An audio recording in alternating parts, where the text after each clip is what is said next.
Olá, irmãos, olá, amigos. Hoje é dia 22/7/2020. Nós vamos falar hoje sobre o Salmo 23, dando sequência aí às nossas reflexões no livro de Salmos, não é? E o tema é o Bom Pastor. Nós vamos abordar ainda mais duas reflexões. Vamos ter mais duas reflexões dentro desse Salmo.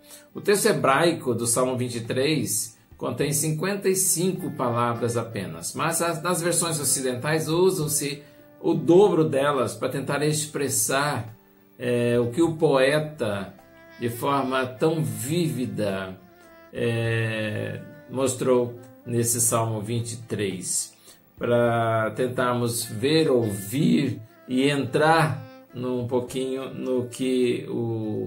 nos sentimentos, né, de Davi, o autor do Salmo 23.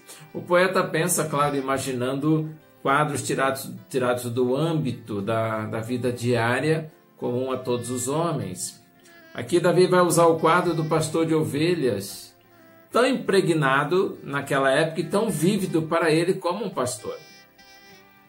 Poderíamos classificar como a oitava maravilha do mundo, o Salmo 23, porque no colo da mãe, você que foi criado no berço evangélico, né? No colo da mãe, você já ouvia ela declamar, né, o Salmo 23, recitar o Salmo 23, sendo este o primeiro salmo que uma criança decora, e isso vai fazê-lo se lembrar para a vida toda.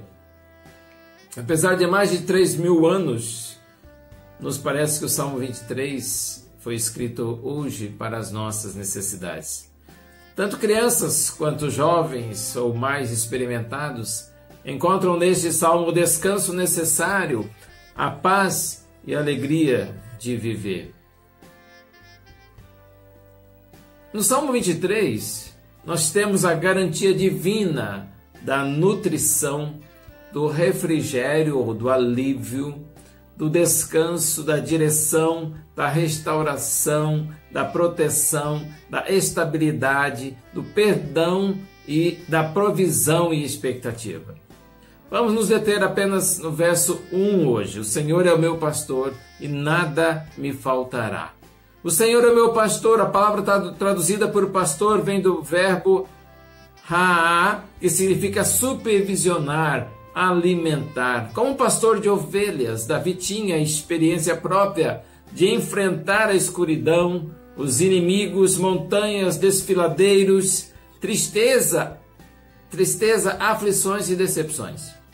Henry Smith comenta: como pastor experiente, Davi sabia como conduzir, alimentar e proteger as ovelhas.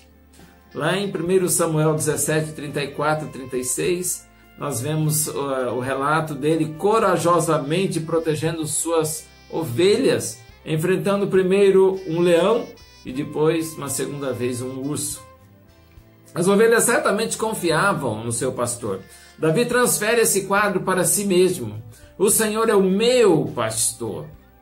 Ele não disse o Senhor é o seu pastor. Tem você experimentado esse sentimento de segurança sob o grande pastor? Ele conduz, ele alimenta e protege seus adoradores chamados de ovelhas. Os líderes, o povo de Deus, são fiéis subpastores amorosos que cuidam zelosamente das ovelhas. 1 Pedro 5, 1 a 4 vai dizer que o pastor Jesus é o sumo pastor das ovelhas. Adam Clarke cita 6 pontos relacionados ao pastoreio, muito interessantes. Vejam bem, ele leva-nos para fora e para dentro. Para fora, a fim de que ache pastagem. Para dentro, a fim de que esteja em segurança. Ele sabe alimentá-los e, no decurso da sua graça e providência, leva-os na forma em que eles devem ir. Ele vigia sobre eles e mantém-nos longe de serem destruídos por animais devoradores. Ele também traz de volta o extraviado. Ele leva-os à sombra em tempos de calor tórrido. Em tempos de perseguição e aflição, ele se mostra um refúgio para eles. E por fim, ele toma conta de que não lhes falte nada do que é realmente bom e necessário. Podemos dizer que o pastor de nossas vidas não descansa para que suas ovelhas possam descansar. Não dorme para que suas ovelhas possam dormir. Só come depois que elas comem. Não só combate o perigo, mas não deixa o perigo se aproximar. Cuida como a filhos. Provê o que precisam, dando mais do que necessitam. Se possível, morre, para que elas possam viver. E nada me faltará. O Senhor é meu pastor e nada me faltará. Aqui é faltar ou carecer, usada 21 vezes no Velho Testamento e no Novo Testamento 16 vezes. A ideia principal do texto é essa: Deus é um pastor que procura cuidar e sustentar suas ovelhas em todas as áreas, suprindo todas as suas necessidades e carências. Quando você pensa em Deus como seu pastor, isso não lhe traz uma tranquila sensação de calma e confiança? O que aconteceu com todo o povo de Israel durante os 40 anos no deserto? Deus supriu todas as suas necessidades básicas, nada lhes faltou. Dá-se o mesmo hoje. O cristão não sente carência de nada e pode dizer hoje, como disse Davi há muito tempo atrás: já fui moço e agora sou velho, mas nunca vi o justo completamente abandonado e nem a sua descendência a mendigar o pão. Salmo 37, 25. Com o pastor, as ovelhas sentem-se amparadas, seguras, de nada necessitam e nada temem, seguindo a sua direção e estando motivadas e felizes. Davi entendia perfeitamente toda a linguagem do Salmo que lhe foi dado pelo Espírito Santo para escrever. Tem uma ilustração antiga que eu gosto muito que dizia: em um concurso de declamação,